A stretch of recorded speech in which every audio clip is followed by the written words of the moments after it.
ಸರ್ಕಾರಿ ಉದ್ಯೋಗ ಗಿಟ್ಟಿಸಲು ರಾಜ್ಯದಲ್ಲಿ ಅಭ್ಯರ್ಥಿಗಳು ಇನ್ನಿಲ್ಲದ ಕಸರತ್ತನ್ನ ಮಾಡಿದ್ದಾರೆ. ಪರೀಕ್ಷೆಯಲ್ಲಿ ನಕಲು ಮಾಡುವುದು, ಬ್ಲೂಟೂತ್ ಹಗರಣ, ಹೀಗೆ ಪಾರದರ್ಶಕವಾಗಿ ಆಯ್ಕೆ ನಡೀತಾ ಇಲ್ಲ.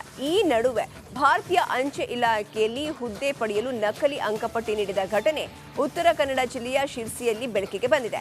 ಈ ಸಂಬಂಧ ಪೊಲೀಸ್ ಠಾಣೆಯಲ್ಲಿ ಪ್ರಕರಣ ದಾಖಲಾಗಿದೆ. ನಿರುದ್ಯೋಗ ಸಮಸ್ಯೆ ಹೆಚ್ಚಾಗ್ತಿದೆ. ಉತ್ತಮ ಶಿಕ್ಷಣ ಪಡೆಯಲು ಯುವಕರು ಹಗಲು ರಾತ್ರಿ ಎನ್ನದೇ ಶ್ರಮವಹಿಸಿ ಪರೀಕ್ಷೆಯನ್ನ ಎದುರಿಸುತ್ತಿದ್ದಾರೆ. ಆದರೆ ಕೆಲ ಯುವಕರು ನಕಲಿ ಅಂಕಪಟ್ಟಿ ಸೃಷ್ಟಿಸಿ ಉದ್ಯೋಗ ಪಡೆಯಲು ಯತ್ನಿಸುತ್ತಿದ್ದಾರೆ. ಶಿರಸಿಯ ಅಂಚೆ ಇಲಾಖೆಯಲ್ಲಿ ಕಳೆದ ವರ್ಷ 72 ಅಭ್ಯರ್ಥಿಗಳನ್ನು ನೇಮಕಗೊಳಿಸಲಾಗಿದೆ. ನೇಮಕಗೊಂಡವರ ದಾಖಲಾತಿ ಪರಿಶೀಲನೆ ವೇಳೆ 14 ಜನ ನಕಲಿ ಅಂಕಪಟ್ಟಿ ಸಲ್ಲಿಕೆ ಮಾಡಿರುವುದು ಬೆಳಕಿಗೆ ಬಂದಿದೆ.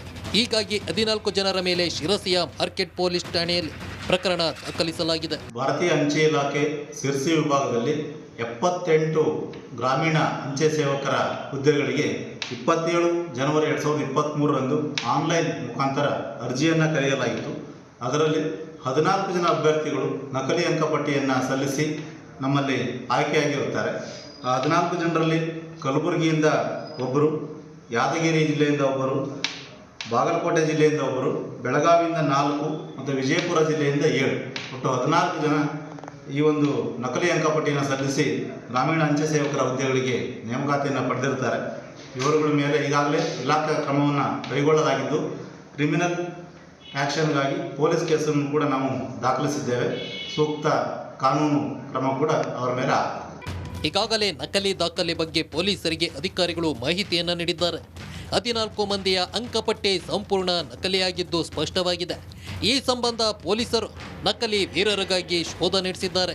ಪ್ರಾಮಾಣಿಕವಾಗಿ ಓದಿ ಉದ್ಯೋಗ ಪಡೆಯಬೇಕೆನ್ನುವ ಅಭ್ಯರ್ಥಿಗಳ ಉದ್ಯೋಗವನ್ನ ಇಂಥ ನಕಲಿಗಳು ಕಸಿದುಕೊಳ್ಳೋದಕ್ಕೆ ಅಸಮಾಧಾನ ವ್ಯಕ್ತವಾಗ್ತಿದೆ.